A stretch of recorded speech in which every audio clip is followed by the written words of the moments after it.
APSRTC బస్సులో Thandel cinema ప్రదర్శనపై నిర్మాత Bunny Vasu RTC chairman కి ఫిర్యాదు చేశారు. దీంతో చర్యలు మొదలుపెట్టారు అధికారులు. బన్నీవాసు కంప్లైంట్పై చైర్మన్ కొనకళ్ల నారాయణ విచారణకు ఆదేశించారు. మరోవైపు పైరసీ కాపీని ప్లే చేయడంలో కొత్త విషయాలు వెలుగులోకి వస్తున్నాయి. పైరసీ కాపీని ప్లే చేసింది ఆర్టీసీ సొంత బస్సు కాదని, అద్దెకు తీసుకున్న బస్సు అని తేలింది. అసలు సినిమా ప్లే అవుతున్న విషయం కూడా డ్రైవర్కు తెలియదంటున్నారు డిపో మేనేజర్లు.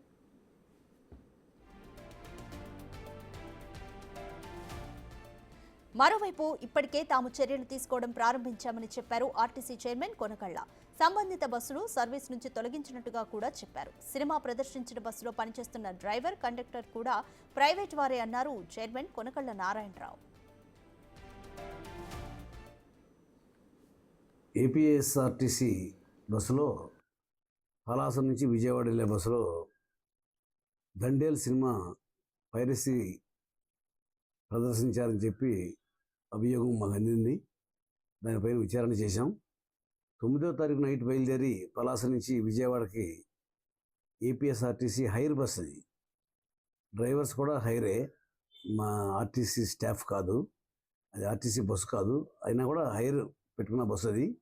దాంట్లో జరిగినా కూడా మేము చర్య తీసుకోవాలి. అది 10వ తారీఖు నుంచి 9వ తారీఖు బయలుదేరి వచ్చింది. అది 10వ తారీఖు బయలుదేరి 11వ తారీఖుకి మళ్ళీ తిరిగి పలాస వెళ్ళింది. అప్పుడు ఆ బస్సుని నిలిపివేయడం జరిగింది. అది డ్రైవర్స్ని కూడా సస్పెండ్ చేయడం జరిగింది. దానిపైన విచారించడం జరిగింది.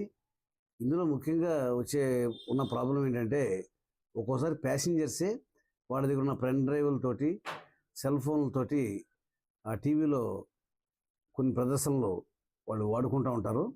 ఇక నుంచి ఆర్టీసీ బస్సుల్లో, హైర్ బస్సుల్లో కానీ, ఆర్టీసీ బస్సుల్లో కానీ ప్యాసింజర్స్ దగ్గర ఉన్న పెన్ డ్రైవ్స్ని కానీ, లేకపోతే వాళ్ళ యొక్క సెల్ ఫోన్స్ నుంచి వచ్చే కానీ వాడకూడదని చెప్పి నిషేధించడం జరిగింది.